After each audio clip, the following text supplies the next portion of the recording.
Salam əziz müəllimlər, vaxtınız xeyir olsun. Bugün Edvento.net saytı üzərində dinamik fəaliyyətlərimizlə tanış olmağa başlayırıq. Ötən videoda bu fəaliyyətlərin spesifik xüsusiyyətləri haqqında ümumi məlumat almışdıq. Artıq necə işlədiklərini, bəzi spesifik əlamətlərini bilirik. İndi isə konkret olaraq hər hansı bir fəaliyyətin necə yaradılacağına baxaq. İlk öncə mən başlamaq istəyərdim WordCloud-dan. Çünki WordCloud bir çox platforma üzərində var və müəllimlərimizin aktiv olaraq istifadə etdiyi fəaliyyət növlərindən biridir. Fəaliyyət növünü yaratmaq üçün Create Activity deyirik və burada fikir versinizsə aşağı hissədə hər kəsə görünsün və ya görünməsin düyməsi yoxdur. Bu da ona görədir ki, biz keçən həftə də izah etdik ki, dinamik fəaliyyətlər kitabxanaya düşmür, yəni yalnız sizin profilinizdə qalır. Ona görə də belə bir düyməyə ehtiyac yoxdur. Aktivitimizin bir adını seçək. Məsələn, hansı bölgədən gəlmisiniz? Məsələn, təsəvvür edin ki, böyük bir auditoriyanız var və bu auditoriyaya sual vermək istəyirsiniz ki, istifadəçiləriniz hansı bölgələrdən təlimə qatılırlar və ya nə bilim, yəni konfransdırsa konfransa qatılırlar və bu şəkildə siz də bütün bölgələrin adını bilmədiyiniz üçün ən gözəli WordCloud yaratmaqdır. Hansı bölgədən gəlmisiniz dedik və Create Activity dedik. Bunun activity'nin içərisinə daxil olanda fəaliyyətin adı burada görünür və burada yuxarıda tema bölməsi var. Arxa fon şəkili təyin edə bilərsiniz. Burada maraqlı şəkillərimiz var. Təbii yeniləri də əlavə olunacaq və buradan məsələn birini seçək bu şəkildə. Bunu hazırladıq və burada sualınızı verə bilərsiniz. Məsələn, elə mövzunun adını mən sual kimi vermək istəyirəm. Buradan da yazaq ki, zəhmət olmasa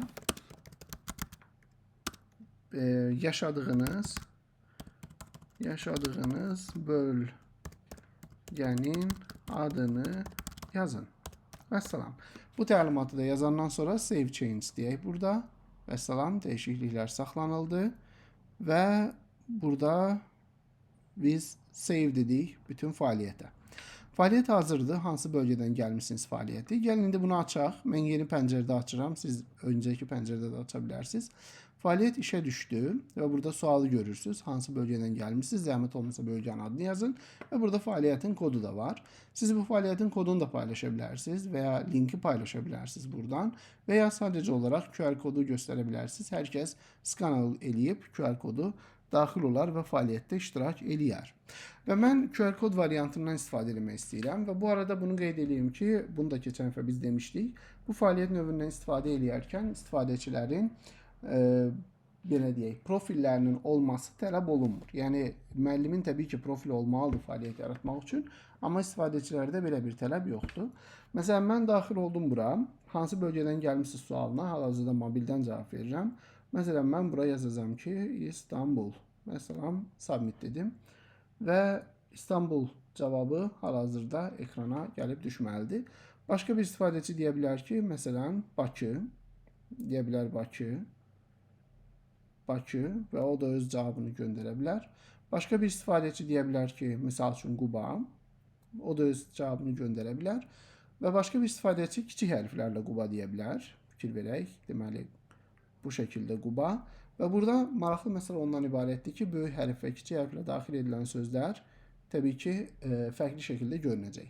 Və daha önəmlisi odur ki, əgər bir istifadəçi eyni sözü təkrar daxil edirsə və ya çox intensiv şəkildə bölgə adı daxil edirsə, sistem onu avtomatik olaraq bloklayır. Yəni 3 və ya 4 sözdən sonra istifadəçi biraz dayanıb gözləməlidir, yeni sözlər əlavə etməzdən əvvəl. Və bu fəaliyyət növü bu şəkildə işləyir. Təbii ki, burada daha çox söz olduğu zaman burada bir bulud mənzərəsi yaranır və təkrar daxil edilən sözlər digərlərindən daha böyük olur, daha böyük şriftlərlə görünür və az daxil edilən sözlər isə daha balaca görünür və buna görə də biz buna WordCloud, yəni söz buludu deyirik. Söz buludunu siniflərinizdə çox rahatlıqla və effektiv şəkildə tətbiq edə bilərsiniz. Şagirdlər cavabları daxil edir, siz də həmin cavabları burada görürsünüz. Bu daha çox faydalıdır. Deməli, necə deyirlər, revision dediyimiz, yəni mövzuların təkrarı ilə bağlı olan məsələlərdə. Burada çox əlverişli və çox rahat bir tapşırıq tipidir. Bugünlük bu qədər. Diqqətiniz üçün təşəkkür edirəm. Növbəti fəaliyyət növündə görüşənə qədər hələlik.